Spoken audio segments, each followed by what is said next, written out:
Le parfum. C'est un peu comme l'habit des pharisiens. Les gens te rejettent. Tu ne sens pas bon. Sur le plan spirituel. Et le mauvais parfum ressemble beaucoup à l'habit des pharisiens. En fait, il est créé par les choses que tu as dans le cœur. Les souvenirs que tu as. Les mauvais secrets. C'est-à-dire, c'est ce que la Bible appelle les mauvais trésors. Il y a des choses qui t'ont marqué négativement dans ta vie et dans le passé. Et c'était pour toi peut-être tellement honteux que tu as décidé de ne jamais en parler. Et tu as enfoui ça dans ton cœur. Tu ne souhaites même pas te souvenir de ce qui s'est passé. Ce que tu as enterré n'est pas sourd. Ce que tu as enterré n'est pas muet. Tu l'as enfermé dans ton cœur. Mais la Bible dit le sang parle. Le sang parle. Dieu pouvait dire à Caïn, le sang de Abel crie contre toi.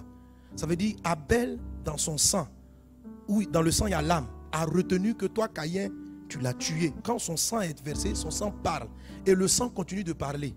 Il peut parler pendant que vous marchez, pendant que vous vivez. Et quand la Bible parle de ton sang, la Bible parle de ton âme. Et dans ton âme, il y a les choses que tu as retenues, ce que tu n'as pas oublié. Amen. Ou les choses que tu n'as pas pardonnées. Et plus des choses négatives viennent dans ton âme et pourrissent en toi, elles vont souiller ton âme. Donc, elles vont dégager un parfum que l'âme des autres va percevoir. Consciemment, on ne sait pas ce qui se passe. Mais les gens n'ont pas du plaisir à rester avec toi. Ce sont des mauvaises odeurs cachées. Un peu comme si tu t'es assis sur une saleté ou bien un excrément. C'est quelque part caché sur ton pantalon à l'arrière. Et tu ne sais pas, et tu marches. Tu crois que c'est le quartier qui sent mauvais. Non, ce n'est pas le quartier. C'est toi qui transportes la mauvaise odeur. Mais le truc le plus souvent, ces genres d'odeurs-là, parce que personne ne peut les supporter, on ne sait pas d'où elles émanent. Vous allez vous rendre compte que, et ça je l'ai vu en entretien, que des personnes qui ont été violées, abusées, subissent souvent, plusieurs fois, il peut arriver qu'elles soient abusées à nouveau. Je me dis, mais pourquoi, quand les gens s'approchent de toi, ils ne veulent pas aller de manière normale, ils veulent te violenter? Elle dit, mais elle ne comprend pas. Mais c'est parce qu'elle a un parfum qui attire une violence sexuelle. Donc, elle attire des gens bizarres. Quand tu as une mauvaise odeur d'excréments comme ça sur toi, tu attires les mouches, tu attires les gens nuisibles. Et la personne est là. Donc, les bonnes personnes s'éloignent. Et le parfum est là. Tous les gens qui veulent te proposer un mariage, ce sont des gens bizarres. Des mouches. Si les mouches te suivent, demande-toi, est-ce qu'il n'y a pas une odeur sur toi qui les appelle? Alléluia. Donc quand tu sens cela, tu vois, faut pas trop te culpabiliser. Tu rentres en prière. Amen.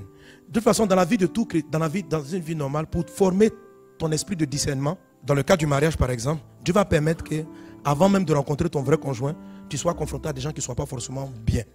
Ça, c'est pour aiguiser l'art du discernement. Avant de donner Ève à Adam, Dieu a demandé à Adam de choisir entre les animaux si quelqu'un était mariable. Je vais vous expliquer ça. Adam devait donner aux animaux. C'est juste après que Dieu a dit voilà que Adam a reconnu sa femme. Mais les animaux que Adam devait nommer sont une image des gens qui ne te correspondent pas, dans lesquels tu cherches si tu veux te marier. Donc ça c'est normal. Pendant un temps, de rencontrer des personnes qui ne correspondent pas. C'est un exercice. Mais ça ne peut pas durer 10 ans. Et après 10 ans, tu es toujours dans la forêt en train de nommer. Il faut te poser une question. Il faut dire, Dieu, c'est toujours les animaux bizarres qui viennent vers moi. Est-ce qu'il n'y a pas un problème? Et tu pries le Seigneur. Et ce que Dieu va te dire, ça va te sembler étrange. Mais quand tu vas prier, il va revenir sur des histoires souvent de ton enfance. Tu vas faire des sons, il va revenir sur des histoires de ton passé. Peut-être que quelque chose, on t'a battu, tu as été violé. En tout cas, quelque chose qui t'a marqué négativement. Et tellement tu as eu honte, tu n'as pas en parlé. Tu as enfermé ça dans ton cœur, tu l'as fermé à double tour. Et ça pourrit en toi. Et ça pollue ton sens spirituel, ça pollue ton âme. Et ça commence à sentir à un moment donné. Et ça va te créer des problèmes. Donc quand c'est comme ça, ce secret-là, tu dois le délaisser. Tu dois l'avouer, tu dois le confesser. Amen. Quand Dieu va te le montrer. Amen. Il y a des gens qui ont vu des images choquantes. Ils ont vu des choses qui les ont traumatisés. Ils arrivent, ils voient maman dans l'adultère. Et papa ne sait pas. Et ce jour-là, ils ont enfermé. Que maman là, elle n'est pas sérieuse. Si c'est un homme qui a vu cette histoire, il aura des problèmes avec les femmes. Parce qu'il dégage un parfum de n'avoir confiance en personne. Donc il ne va jamais donner de la confiance sérieuse à son épouse. Même s'il se marie, il a un mauvais parfum. Donc si vous avez une mauvaise odeur, vous discernez cela, entrez dans la présence de Dieu. Et tu viens et tu en parles. Toi, seul à seul avec Dieu. Dieu, voilà, et tu ouvres la bouche, tu parles.